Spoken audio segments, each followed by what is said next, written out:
এই ভিডিওটি को प्रथमे देखंतु तापर मु किछि कहिबि।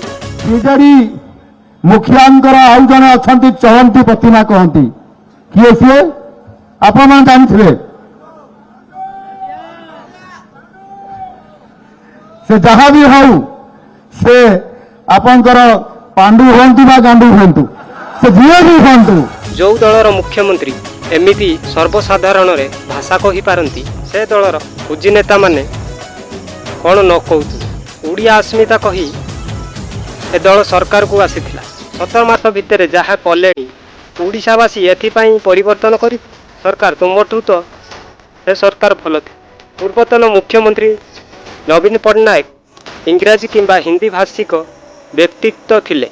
ओडिया भाषा उपरे तांकर दक्षता नथिबारु भूल भाल ओडिया कहि दउथि। वर्तमान मुख्यमंत्री जने ओडिया आउ शिक्षकता मध्य करुथिले। एही भली आचरण सभा समिति रे करिबा गोटे मुख्यमंत्री पक्षे शोभा पाउना। जे कौनसी साधारण लोकटीए अयोग्य कहिकी हसिबे। तेणु सर्वोच्च पदरे रहिकी आचरण उच्चारण जदि ठीक न करिले लोके हसिबे। सबुठारु बड़ कथा होला मन वचन कर्म रे संयमता रक्षा करिवाटा ही भद्र व्यक्तिर परिचय। कथाटी जदि कष्ट लागिबो मते क्षमा करिदो।